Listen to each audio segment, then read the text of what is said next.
Hello everyone. तो आज से हम सोल लैंड 2 के ऑनगोइंग एपिसोड्स को अपने चैनल पर एक्सप्लेन करेंगे और साथ ही इसके नॉवेल को भी। तो अगर अभी तक आप लोगों ने हमारे चैनल को सब्सक्राइब नहीं किया है तो ज़रूर से सब्सक्राइब कर लेना ताकि आप लोगों को हमारे चैनल पर ऐसी ही वीडियोस जल्दी देखने को मिल सके। तो चलिए एपिसोड को स्टार्ट करते हैं। तो एपिसोड की शुरुआत में हम देखते हैं कि युहाओ और बाकी सब बॉम्ब ब्लास्ट के कारण काफ़ी ही ज़्यादा घायल और बेहोश होते हैं। तभी युहाओ को तियान मिंग उठाता है। तो युहाओ उठकर वहां की हालत को देख कहता है कि आखिर इतनी टाइट सिक्योरिटी होने के बाद भी यहाँ पर अटैक कैसे हुआ। तभी वहां पर कुछ दूसरे सेक्ट्स के लोग आते हैं जिनमें से उनका लीडर सबसे कहता है चाहे कुछ भी हो जाए हमें अपने मिशन को सक्सेसफुल करना ही होगा। और ये कहकर वो अपने आदमियों को वहां के सारे डेसिबल्स को खत्म करने का ऑर्डर देता है, जिसे सुनकर उसके सारे बंदे अपने अपने साइज को इंक्रीज करके वहां मौजूद सारे डेसिबल्स पर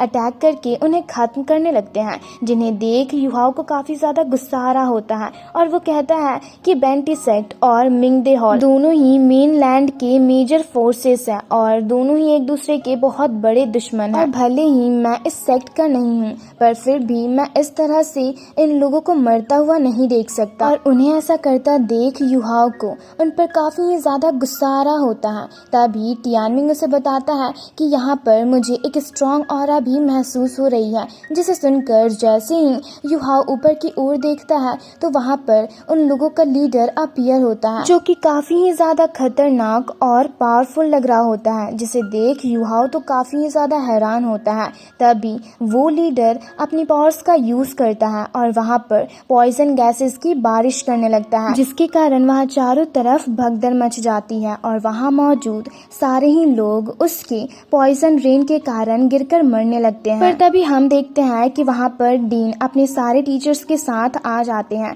और अपने सारे डेसिबल्स के चारों तरफ एक प्रोटेक्टिव शील्ड एक्टिवेट कर वहाँ मौजूद अदर सेक्ट के लोगों पर अटैक करने लगते हैं और फिर अपने टीचर्स को भी कहते हैं उनसे फाइट करने के लिए। जिसके बाद वो सभी सोल गाइड के थ्रू उन लोगों पर अटैक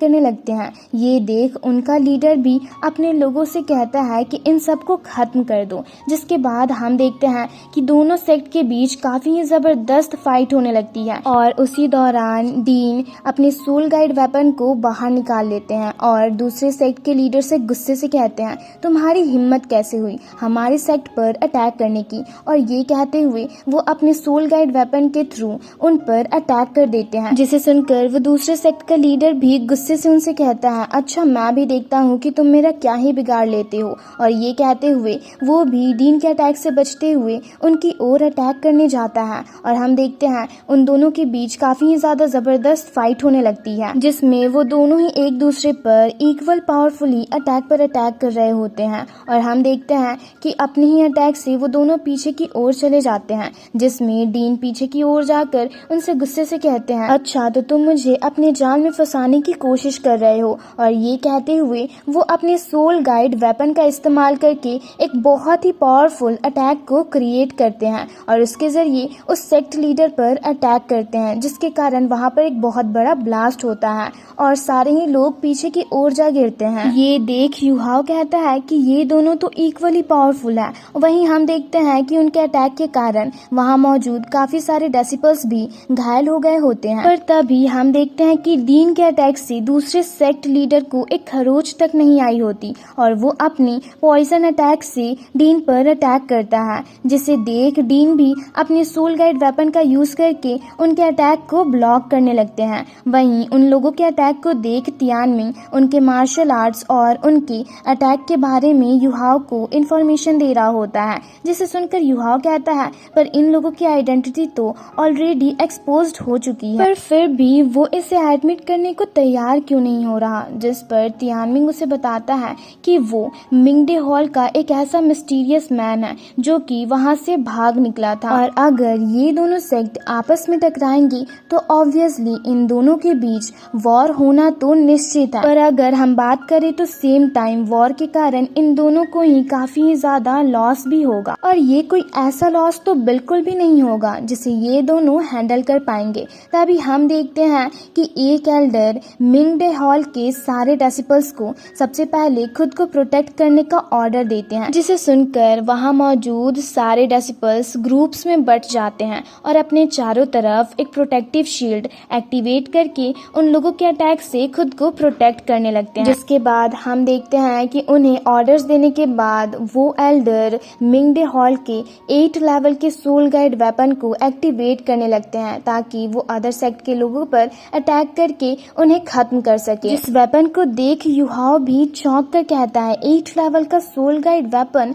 वहीं हम देखते हैं कि अदर सेक्ट के लोग भी उन वेपन्स को एक्टिवेट होता देख काफी ज्यादा हैरान होते हैं और उन्हें कुछ भी समझ नहीं आ रहा होता। तभी मिंगडे हॉल के एल्डर्स सबसे कहते हैं कि आज तुम सब में से कोई भी नहीं बचेगा और ये कहते हुए वो उन 8 लेवल के सोल गाइड वेपन के जरिए उन लोगों पर काफी ही पावरफुली अटैक करने लगते हैं, जिसके कारण उन्हें खुद को प्रोटेक्ट करने में प्रॉब्लम हो रही होती है। वहीं दूसरी तरफ हम देखते हैं कि डीन उनके सेक्ट लीडर पर अटैक करने के लिए अपने सबसे पावरफुल अटैक को तैयार करते हैं और उन पर जैसे ही अटैक करने वाले होते हैं उन्हें देख युहाओ कहता है कि मैं इनके अटैक को हैंडल नहीं कर पाऊंगा, इसलिए मुझे किसी भी तरह यहाँ से निकलना होगा। और जैसे ही हम देखते हैं कि डीन उस सेक्ट लीडर पर अटैक करते हैं वैसे ही युहाओ वहां से निकलने की सोचता है, पर जैसे ही वो अपनी पावर्स का यूज करता है एक अंडरग्राउंड टनल में जा गिरता है और चारों तरफ देख काफी ज्यादा हैरान होकर कहता है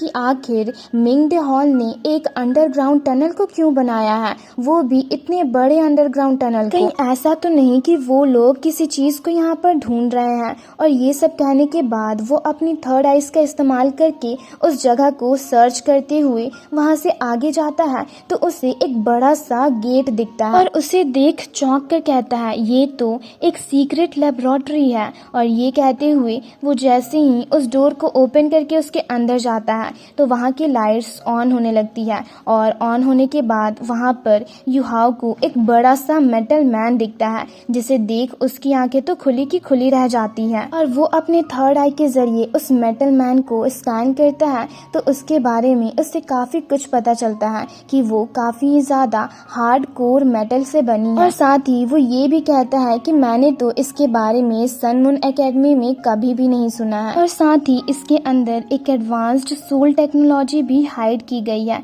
और इसे देख मुझे तो ऐसा लगता है कि अगर मैं सन मून एकेडमी में स्टडी भी करता तो भी वो लोग इतने एडवांस टेक्नोलॉजी को कभी भी एक्सपोज नहीं करते। और ये सब कहने के बाद वो जैसे ही आगे जाकर एक बोट के ऊपर से कपड़ा हटाता है तो उसमें उसे एक मैप दिखता है जिसमें 2 सिटी को मार्क करके रखा गया होता है जिनका नाम शियांगलू सिटी और तियानडाओ सिटी होता है। जिसे देख युहाओ सोचते हुए कहता है कहीं ऐसा तो नहीं कि यही दोनों सिटी मेटल मैन का टारगेट है और शायद इस मेटल मैन को इन्हीं सिटीज के साथ वॉर करने के लिए ही डेवलप किया गया है। और ये सब कहने के बाद वो उस मेटल मैन को देख करके इमेजिन करने लगता है कि अगर ये वॉर में शामिल होगा तो कितना बड़ा डिजास्टर लेकर आएगा और सब कुछ तहस नहस हो जाएगा, इसलिए मुझे जितनी जल्दी हो सके इसे डिस्ट्रॉय कर देना चाहिए। और ये सब कहने के बाद वो मेटल मैन पर अटैक करके उसे डिस्ट्रॉय करने की सोचता है, पर अफसोस वो मेटल मैन काफी ही ज्यादा पावरफुल होता है, इसलिए युहाओ के अटैक से उससे खरोच तक नहीं आती।